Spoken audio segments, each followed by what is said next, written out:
கட்டுப்படுத்துறதுக்கு கடவுளால முடியாது. நவகிரகங்களுக்கு முழு ஆதிக்க உணர்வையும் முழுமையும் இறைவன் படைத்து விட்டான். இறைவன் படைத்துவிட்டு அதற்கு கட்டுப்பட்டு உட்பட்டு மனிதர்களையும் ஏனைய உயிரினங்களையும் இறைவன் படைத்துட்டான். எல்லாமே ஒரு சிஸ்டமேட்டிக் இருக்குது. நவகிரகங்களுக்கு கடவுள் கோயிலுக்கு போனால் விளக்கு போட்டால் சரியாகும், ஹோமம் பண்ணால் சரியாகும், பரிகாரம் பண்ணால் சரியாகும், அழகு குத்தினா சரியாகும், பாத யாத்திரை போனால் சரியாகும் அப்படின்னு வரும்பொழுது ஏன் அந்த நவகிரகங்களுக்கு தர்மம், அர்த்தம், காமம், மோட்சம்னு 4 வகையை ஏன் பிரிக்கணும்? ஏன் நெருப்பு, நிலம், காற்று, ஆகாசம், இதை நெருப்பு, நிலம், காற்று, நீர் என்று 4 ஏன் பிரிக்கணும்? ஏன் கிரகங்களை வாதம், பித்தம், சிலேத்துவம்னு 3 நாடியாக பிரிக்கணும்? இப்படி எல்லாவற்றையும் இறைவன் பெர்ஃபெக்ஷனாக படைச்சிட்டு இயற்கையை படைச்சிருக்காரு. அவன் அப்படி படைச்சிருக்காங்கிறத அதை கண்டு கேட்டு ஆனந்தப்பட்டு பார்த்து தெரிந்தவன் சொல்லியதினால், நாம் அந்த குருவின் வாயிலாக தெரிந்ததினால் நாம் இதை பணிவோடு சொல்கின்றேன், எந்த ஆணவமும் இல்லாமல். நவகிரகங்கள் ஃப்ரீயாக பிளான் பண்ணி வேலை செய்யும், யாரையும் கட்டுப்படுத்தாது. எல்லாம் பிரமாதமாக தைய பண்ணி அழகாக வேலை செய்யும். ஒருத்தனை காப்பாற்றணுமா காப்பாற்றும், நல்லது அவனவன் விதி கர்மா பிண்டி தான் நடக்கும். அப்புறம் ஏன் கோயிலுக்கு போகிறோம் அப்படின்னா, நம்ம உடம்பில் விஷக்கலை, அமிர்தக்கலை என்று 2 வகை உண்டு. விஷக்கலை கூடிவிட்டால் இல்லற வாழ்க்கையில் அளவுக்கு அதிகமான பற்றுதல் வந்துருங்க. எதுவுமே நெகட்டிவ் கிடையாது. விஷக்கலை கூடிச்சுன்னா உண்ணுதல், உடுத்துதல், உறங்குதல், தன்னை போல் பிள்ளையை பேணுதல், உலகத்தார் போல் உண்டு உடுத்தி பூண்டு சுகம் கண்டு ஆனந்தப்பட்டு கொண்டு வாழ்தல், அவதிப்பட்டு கொண்டு வாழ்தல் என்று வந்துடும். அமிர்தக்கலை கூடிவிட்டால் தவம் வாய்க்கப்பெறும், தியாகம் வாய்க்கப்பெறும். ஏன், எதற்கு, எப்படி என்கிற கேள்வி வரும். அவன் உடலில் சக்கரம் உயர்ந்து விடும். அப்போ உயரும் பொழுது அவனுக்குள் இன்புறு கருணை இனிது எனக்கு அருளின்னு அவை கேட்டது போல் அவனுக்குள் கருணை வாய்க்கப்படும். அவன் என்ன பண்ணுவான், தேவை அறிந்து வாழ்வான், அளவுக்கு அதிகமாக ஆசை வைக்க மாட்டான். அப்போ அமிர்தக்கலையும் விஷக்கலையும் தனித்தனியாக இருக்குது. அப்போ ஒரு மனிதனுக்கு நவகிரகம் துன்பம் பண்ணால் அப்புறம் ஏன் இந்த கோவில்லாம் கட்டியிருக்கான்னா, தன்னை உணருதல் என்கின்ற, தன்னை அறிதல் என்கின்ற உயர்ந்த நிலைக்கு அழைத்து கொண்டு போவதுதான் ஆன்மீகம். தனக்குள் தான் அடங்குவது தவநிலை, தன்னிலும் மேலானதென உணர்வது தெய்வநிலை, தன் வரையில் செயல்படல் என்பது கர்மநிலை. இந்த தத்துவாதிகளை புரிந்து கொள்ள வேண்டும்.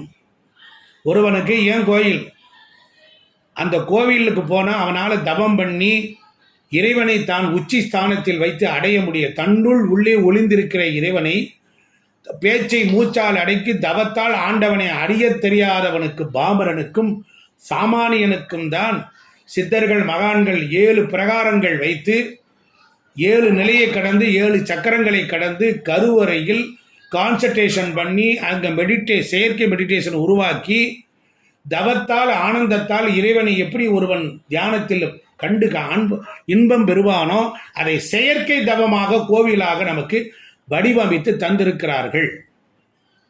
இப்போ இந்த இடத்துக்கு போனால் அவன் தன்னுடைய பக்குவ நிலை அடைவான் என்பதை தெரிந்து கொள்ளும் பொருட்டுத்தான் கோவிலை வைத்தார்கள். கோவில் என்பது பணம் சுரக்கும் இடம் இல்லை. கோவில் என்பது ஒருவன் வறுமையை போக்காது. கோவில் என்பது ஒருவனை உயர்த்தாது. அவனை மனித நிலைக்கு அவனை தெரிவிக்கக்கூடிய ஒரு கண்ணாடி. கண்ணாடியில் ஒரு முகம் பார்க்கனால நம்மளோட உடம்புல ராட்சசத்தன்மை இருக்குது, நம்ம உடம்புல தாமசத்தன்மை இருக்குது. நம்ம உடம்புக்குள்ளற உள்ளே ஒளிந்திருக்கிற சாத்வீகம் என்கின்ற குருவை நமக்குள் இருந்து அதை வெளியே கொண்டு வருவதற்குரிய பயிற்சியும் முயற்சியும் உள்ள ஒரு ஸ்கூல் ஆஃப் தாட் தான் டெம்பிள் சயின்ஸ். சாத்வீகத்தன்மை அடைவதற்கு டெம்பிள் சயின்ஸ் அது ஒரு ஸ்கூல் ஆஃப் தாட்டு. அங்கே போனால் வீட்டிலே செய்ய வேண்டிய பூஜை அறை என்பது வேறு, கோவில் என்பது வேறு. அப்போ நவகிரகங்கள் நமக்கு நன்மை தருமா? தரும். துன்பம் தருமா? தரும்.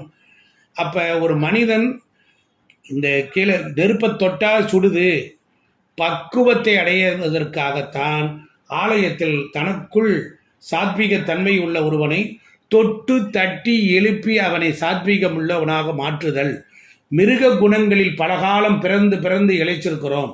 எல்லா பிறவியும் பிறந்து இழைத்தோம். இன்று உன் பொன்னடிகள் கண்டு என்று வீடு உற்றேன். உய்யனின் பாதத்தில் ஓங்காரமாய் நின்ற விமலா. விமலன் என்றால் மலம் என்றால் அழுக்கு, மலமற்றவன் விமலன். மாசு அற்றவன், மாசுனா அழுக்கு, தூசுனா அழுக்கு, மாசிலா மணி அப்படின்னு ஆண்டவனை சொல்கின்றோம். அப்போ நம்ம கோயிலுக்குள்ள போனால் நாம் குற்றமற்றவனாக மாற முடிவதற்குரிய பயிற்சி கடம் ஸ்தலம். அங்கே போய் உட்காந்துருந்த உடனே என்ன ஆகும்? நம்ம உடம்புல இருக்கிற ஆரோ சுத்தப்படுத்தப்படும். நம்ம உடம்புல இருக்கிற ஆன்மா அழுகி கொண்டிருக்கிறது அங்கு தேற்றப்படும். தாயிடம் பிரிந்து சென்ற செய் எப்படி போய் ஒன்றாக பார்த்த உடனே ஒட்டி கொள்ளுமோ, அதுபோல் ஆன்மாவை ஆண்டவனிடத்தில் உள்ளே சேர்த்து அது கொஞ்சி குழாவி கொஞ்ச நேரம் ஆனந்தமாக இருக்கும். எண்ணமற்ற நிலைக்கு போவது கோவிலுக்குள் கிடைக்கும்.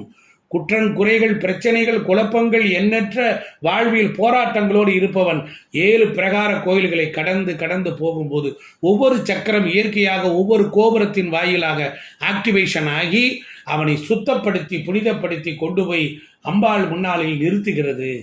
அங்கு உள்ள மணி, மந்திரம், ஔஷதம், மந்திரங்கள், வேள்விகள், யாக வேள்விகள், ஆகாயத்திலிருந்து கிடைக்கிற சூப்பர் நோவா காஸ்மிக் பவர், கோபுர குடிமரத்தில் வாயிலாகவும் கலசங்களில் வாயிலாக கருவறையில் இந்த காஸ்மிக் எனர்ஜி இருட்டில் நிற்கும். அதிலிருந்து நம்ம கிடைக்கிற தீர்த்த பிரசாதம், உணவு பிரசாதம், மணி ஓசை கண்டு தீபாரதனை உற்று பார்க்கிற பொழுது நமக்குள்ள ஒரு கான்சன்ட்ரேஷன் வரும். இப்படியாக மனிதனை சமைக்கக்கூடிய சமயமாக ஆலயங்கள் விளங்குகிறது. இங்கே எந்த இடமாக இருந்தாலும், சிவமாக இருந்தாலும், சக்தியாக இருந்தாலும், பெருமாளாக எந்த கோயிலாக இருந்தாலும் ஒரு மனிதனை பக்குவப்படுத்துது. மிருகத்தில் இருந்து அவனை மீட்டெழு செய்து மனித அந்தஸ்தை கொண்டு வருவதற்கு சித்தர்கள் மகான்கள் கொடுத்த கான்செப்ட். இந்த இடத்துல நவக்கிரகங்கள் என்ன செய்யும்? ஒரு ஊழ்வினை நடக்க போகுது, கால நேரம் மோசமாக இருக்குது, கோயிலுக்குள்ளார போய் வழிபாட்டில் போய் இருந்தானா அவன் காப்பாற்றப்படும். அதனால தான் 4 காலமாக பிரித்தான். இப்படி எண்ணற்ற பல விஷயங்கள்லாம் இருக்குது. அதனால் கேள்வி பெருசு, பதிலும் பெருசு. அதனால் புரிஞ்சிருக்கும்னு நினைக்கிறேன். திருச்சிற்றம்பலம்.